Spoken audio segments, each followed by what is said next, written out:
Beneath the swirling traffic and grand avenues of Moscow, deeper than the public metro that carries millions of people every day, there's a rumor of another railway. This is a secret system with no public maps, no beautifully decorated stations, and a single terrifying purpose: to evacuate the chosen few in the face of nuclear Armageddon. It's known as Metro 2, the alleged Doomsday railway of the KGB. And if you ask the Russian government about it, you'll be met with a telling silence, because officially it doesn't exist. This is the story of the conspiracy, the whispers and the chilling clues about Russia's secret underground. If you ask the Kremlin about Metro 2, you'll likely get a wry smile or a stony silence. Officially, the system is a ghost, an urban legend. Unofficially, it was the Soviet Union's, and perhaps now Russia's, most secret subway, buried hundreds of feet beneath the capital. The legend carries a simple, chilling code name, D6. That name is a relic of the old KGB, referring to a parallel transport network built for one reason: to ensure the survival of the state when the world above is turning to ash. Unlike the ornate, palace-like stations of the public Moscow Metro, D6 is rumored to be brutally functional. This isn't a system for commuters. It's a panic room on rails. The stories paint a picture of four distinct lines, running roughly parallel to the public ones, but at a much greater depth, anywhere from 50 to 200 meters straight down. That's potentially deep enough to survive a direct nuclear hit. Its purpose wasn't for sightseeing. It was allegedly to connect the most critical hubs of Soviet power: the Kremlin, the secret police headquarters, now the FSB, the Ministry of Defense, and a secret government airport. This would allow the leadership to escape and continue to command from deep within the earth. So why build such a wild and incredibly expensive system in total secrecy? To understand the legend of Metro 2, you have to go back to the dawn of the Cold War. The world was balanced on a nuclear razor's edge, and perhaps no one felt that pressure more than the leader of the Soviet Union, Joseph Stalin. His paranoia was legendary, and with the invention of the atomic bomb, his fear of assassination ballooned into a fear of total annihilation. It's widely believed that Stalin himself ordered the first stages of this secret network. A former top Kremlin aide, Vladimir Shevchenko, even acknowledged the existence of a single-track underground line running from the Kremlin to Stalin's nearby dacha, or country home. While Shevchenko claimed this specific line is no longer in use, he confirmed other underground links were built to connect key government buildings. This was the seed from which the grander D6 legend grew. As the Cold War escalated, so did the Doomsday planning.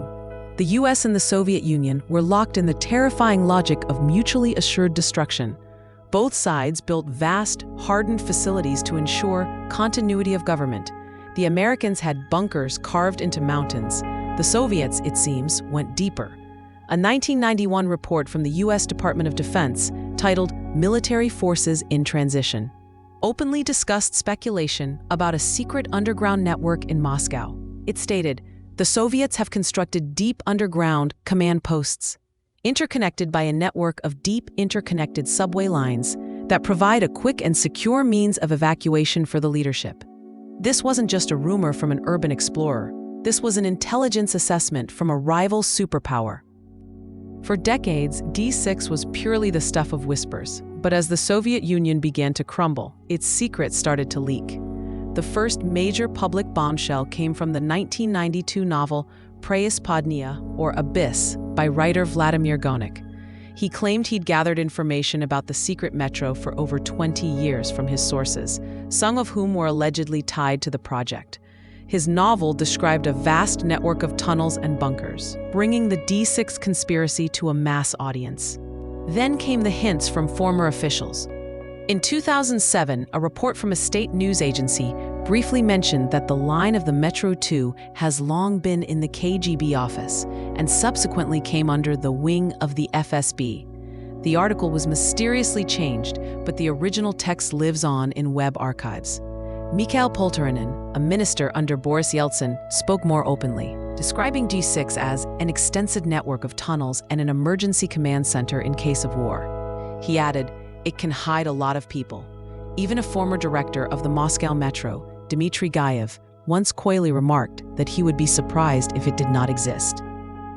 But perhaps the most tantalizing and dangerous clues come from a group of urban explorers known as the Diggers of the Underground Planet.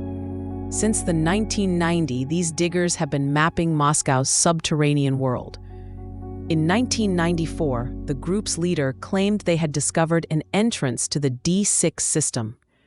Their stories are a mix of verifiable exploration and chilling, unconfirmed anecdotes.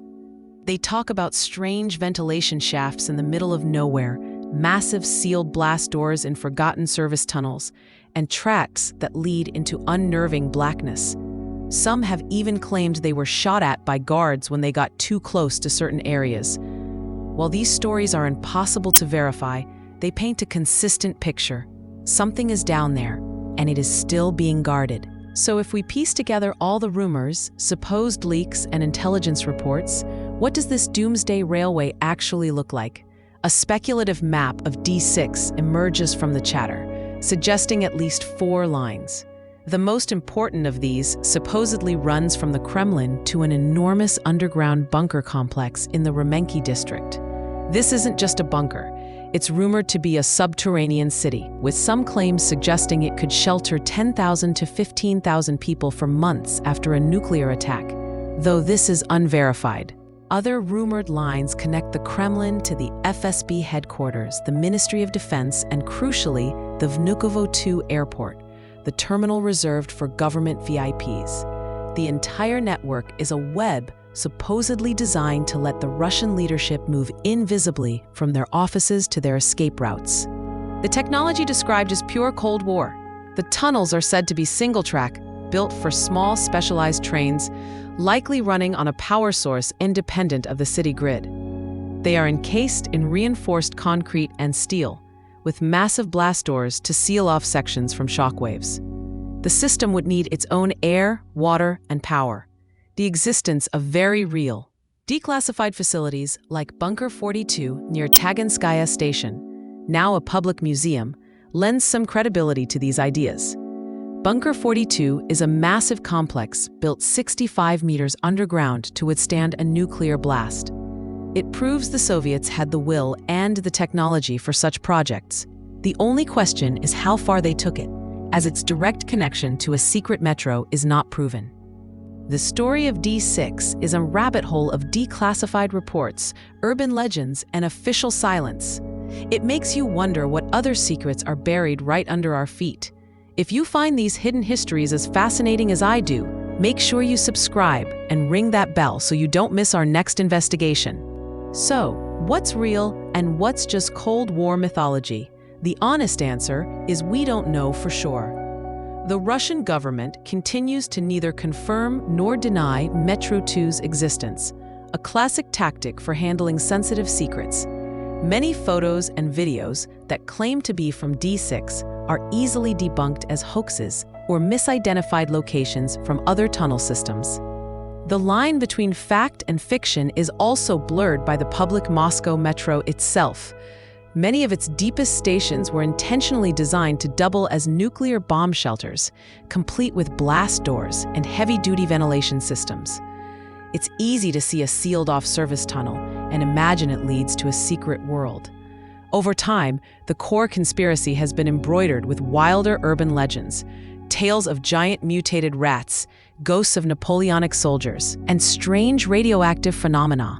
However, the circumstantial evidence from sources like the U.S. Department of Defense and the corroborating whispers from multiple former Russian officials are hard to dismiss completely. The most likely truth lies somewhere in the middle. A secret, deep-level transport system for the government almost certainly exists, or existed, in some form. Declassified research points to at least one deep single-track tunnel built in the 1950 and 60 for civil defense purposes. But whether it grew into the vast, 4-line network of legend or remains a more modest system is still a state secret. In the end, the absolute truth of Metro 2 might be less important than what the legend represents. The D6 conspiracy is a concrete echo of the profound fear that defined the 20th century. It's a monument to a time when humanity engineered wonders for the sole purpose of surviving its own self-destruction. The silence from the Kremlin today only deepens the mystery. Is D6 still maintained, ready for a crisis we all hope never comes? Or is it a decaying relic of a bygone era, slowly flooding in the darkness beneath Moscow? We may never get a definitive answer, but as long as governments keep secrets, and as long as there are mysteries buried deep in the earth, there will be stories like that of Metro 2, the Doomsday Railway, waiting silently for a day it's never needed. What do you think? Is Metro 2 a functioning reality or a powerful myth? Let me know your theories down in the comments. Thanks for watching, and we'll see you in the next investigation.